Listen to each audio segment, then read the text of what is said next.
When I was 15 years old, I found my grandpa's 35mm camera from the 1950s. And when I had that in my hands, I was able to tell my own story. I was able to do whatever I imagined.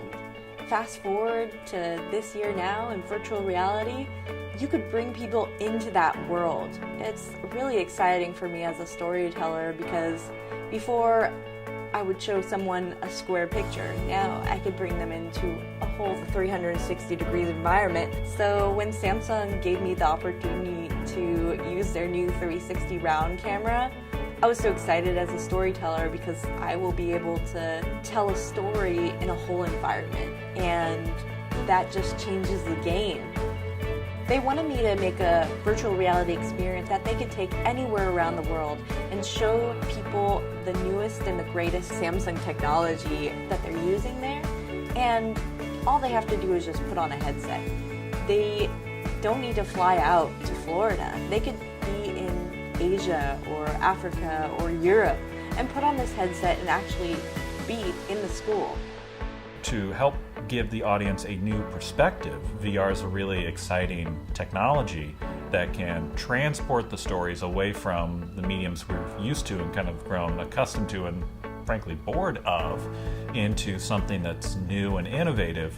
The trick is now getting people to adopt the technology and understand how to put on a headset, how to view the content, how to get to that point so that it is such a seamless experience as just scrolling through your Facebook or Instagram and watching a video that way.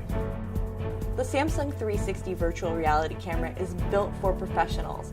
It provides exposure and camera controls that we're used to seeing on professional cinema cameras. So it was really easy to adapt to and learn how to use.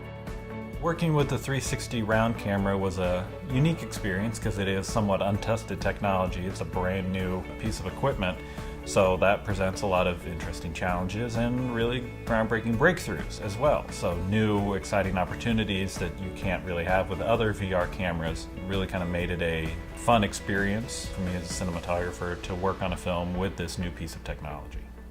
In virtual reality, the most exciting part is that you could look wherever you want. You could tell your own story. But as a visual storyteller, you want to make sure that the elements that are around the 360 degrees environment look good in every direction. And you have to guide the viewer through the experience. So planning out storyboards, planning out blocking is extremely important. In traditional filmmaking, you have the fourth wall. So that invisible wall that is hiding the crew, the camera, the lighting equipment, the PA eating donuts in the corner. In VR, you see all of that. So it presents a lot of unique challenges for a cinematographer in terms of how do you light a scene. Lighting is such a big part of visual storytelling. How do you manage that when you can literally see everything? So it becomes a lot more the instincts of, let's say, a photographer in the field rather than a cinematographer who's used to having lighting and created light. A photographer might just go into an environment and find what's the best natural lighting situation and decide where to put the camera, where to put the talent based on that. Same idea in VR. Virtual reality opens up your creative imagination to bring viewers into an immersive storytelling experience that will compel them in a more humanistic way. It's like you're there in real life. So I think as more businesses start to recognize and understand the ways 360 can be used for their particular field, it's going to present a lot of interesting opportunities for business owners to get more closer interaction with your client, help your client understand your product more, understand your service more, rather than through the traditional sizzle, promo, commercial style videos. This really is a unique way to set yourself apart from the rest of the field.